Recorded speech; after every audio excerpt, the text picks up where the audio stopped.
नमस्कार दोस्तों, स्वागत है आपका एवन जी के स्टडीज़ में। आज की वीडियो में हम लेकर आए हैं हिंदी के टॉप 20 क्वेश्चन आंसर जो सभी परीक्षाओं के लिए महत्वपूर्ण होंगे।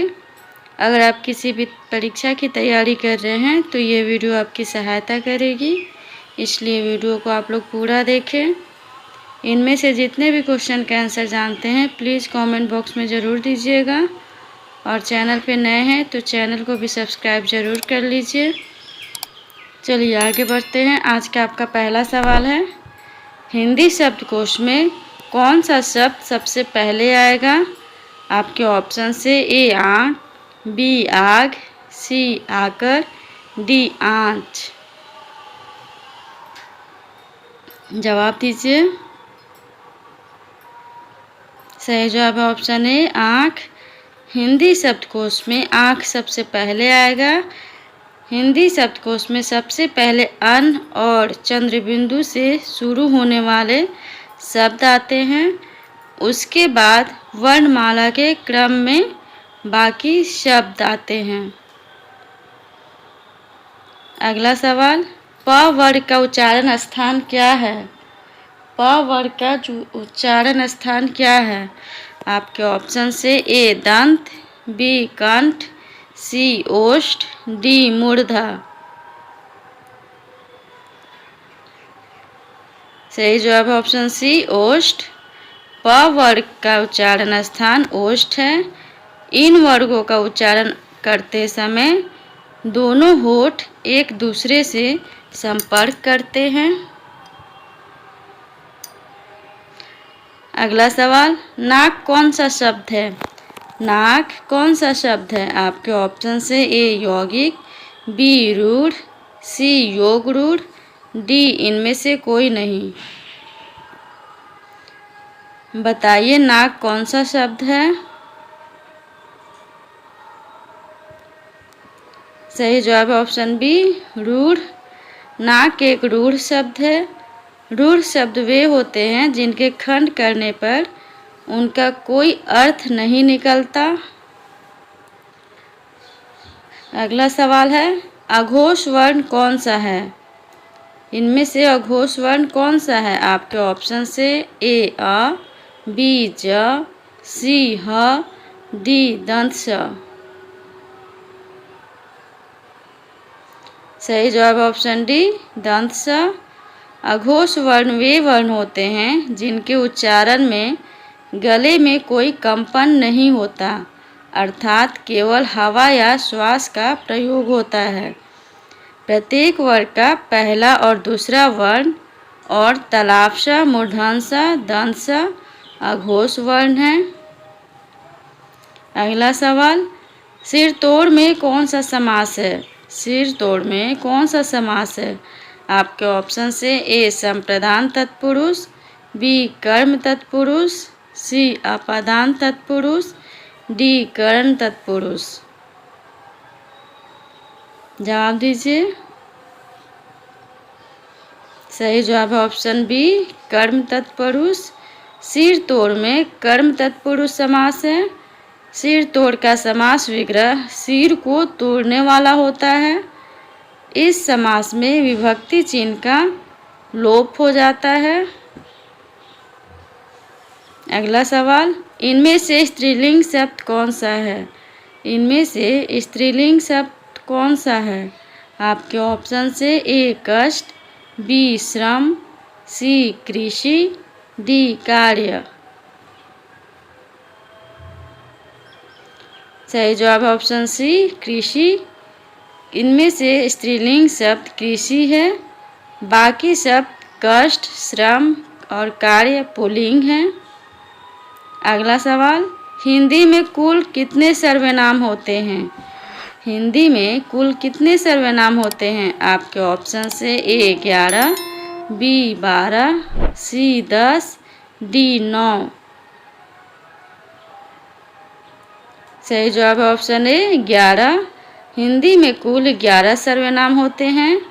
मैं, तू, आप, यह, वह, जो, सो, कौन, क्या, कोई और कुछ। अगला सवाल, जहाँ दो या दो से अधिक धातुओं का प्रयोग साथ साथ किया जाता है वह कौन सी क्रिया कहलाती है? आपके ऑप्शन हैं ए सकर्मक, बी अकर्मक, सी संयुक्त, डी नाम धातु।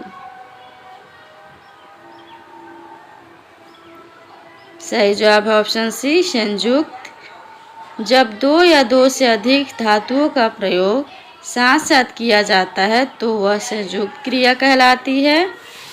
जब दो या दो से अधिक क्रियाएं मिलकर एक ही कार्य को दर्शाती है तो इन्हें संयुक्त क्रिया कहते हैं।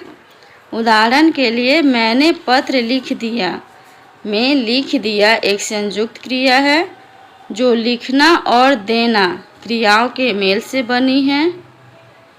अगला सवाल, अव्यय के कितने भेद हैं? अव्यय के कितने भेद हैं? आपके ऑप्शन से ए 5, बी 4, सी 3, डी 2। जवाब दीजिए। सही जवाब है ऑप्शन ए 5। अव्यय के 5 भेद होते हैं।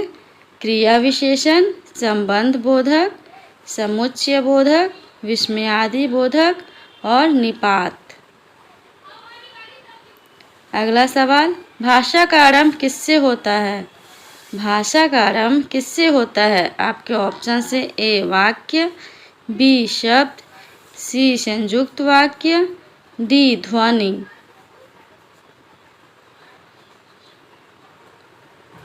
सही जवाब है ऑप्शन डी ध्वनि। भाषा का आरंभ ध्वनियों से होता है जो फिर शब्दों, वाक्यों और विचारों में विकसित होती है। अगला सवाल, हिंदी की कितनी उपभाषाएं हैं? हिंदी की कितनी उपभाषाएं हैं? आपके ऑप्शन से ए 5, बी 3, सी 4, डी 6। जवाब दीजिए। सही जवाब है ऑप्शन ए 5। हिंदी में 5 उपभाषाएं हैं, राजस्थानी, पश्चिमी हिंदी, पूर्वी हिंदी, बिहारी और पहाड़ी। अगला सवाल, अल्पसंख्यक का विलोम शब्द क्या है? अल्पसंख्यक का विलोम शब्द क्या है? आपके ऑप्शन हैं ए अतिसंख्यक, बी बहुसंख्यक, सी महासंख्यक, डी बाहुल्य। बताइए अल्पसंख्यक का विलोम क्या है? सही जवाब ऑप्शन बी बहुसंख्यक। अल्पसंख्यक का विलोम शब्द बहुसंख्यक है। अगला सवाल है, कौन सा विलोम युग्म सही नहीं है? आपके ऑप्शन से ए सरल जटिल, बी साकार निराकार, सी सादर निरादर, डी साक्षर अक्षर। जवाब दीजिए। सही जवाब है ऑप्शन डी साक्षर अक्षर। साक्षर का विलोम निरक्षर होता है। अगला सवाल, मात्राएं कितने प्रकार की होती हैं? मात्राएं कितने प्रकार की होती हैं? आपके ऑप्शन से ए 5, बी 7, सी 2, डी 3। सही जवाब है ऑप्शन सी 2। मात्राएं मुख्य रूप से 2 प्रकार की होती हैं, ह्रस्व और दीर्घ। संस्कृत में मात्राओं के 3 प्रकार माने जाते हैं जिनमें प्लुत भी शामिल है। अगला सवाल, य र ल व किस वर्ग के व्यंजन हैं? आपके ऑप्शन से ए ऊष्म, बी अंतस्थ, सी दंत्य, डी तालव्य। बताइए य र ल व किस वर्ग के व्यंजन हैं? सही जवाब है ऑप्शन बी अंतस्थ। य र ल व अंतस्थ व्यंजन है। अगला सवाल, किस रस को रसराज कहा जाता है? किस रस को रसराज कहा जाता है? आपके ऑप्शन से ए श्रृंगार रस, बी शांत रस, सी वीर रस, डी करुण रस। जवाब दीजिए। सही जवाब है ऑप्शन ए श्रृंगार रस। श्रृंगार रस को रसराज कहा जाता है। यह रस प्रेम और सौंदर्य का प्रतीक है और अन्य रसों की तुलना में अधिक व्यापक माना जाता है। अगला सवाल, निम्न में सममात्रिक छंद कौन सा है? आपके ऑप्शन हैं ए दोहा, बी सोरठा, सी चौपाई, डी ये सभी। जवाब दीजिए। सही जवाब ऑप्शन सी चौपाई। चौपाई सममात्रिक छंद है। दोहा और सोरठा अर्ध सममात्रिक छंद है। अगला सवाल, शब्दालंकार के कितने भेद होते हैं? शब्दालंकार के कितने भेद होते हैं? आपके ऑप्शन से ए 5, बी 3, सी 8, डी 2। सही जवाब ऑप्शन बी 3। शब्दालंकार के मुख्य रूप से 3 भेद हैं, अनुप्रास, यमक और श्लेष। अगला सवाल, अधिकरण कारक की विभक्ति चिन्ह क्या है? आपके ऑप्शन से ए पर, बी ने, सी को, डी से।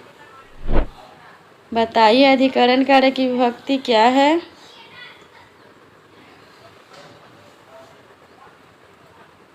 सही जवाब ऑप्शन ए पर। अधिकरण कारक की विभक्ति चिन्ह में और पर है। यह कारक क्रिया के आधार का बोध कराता है, जैसे किसी वस्तु के अंदर या ऊपर होने का बोध। चलिए आगे बढ़ते हैं। अगला सवाल, राम आम खाता है में वाच्य कौन सा है?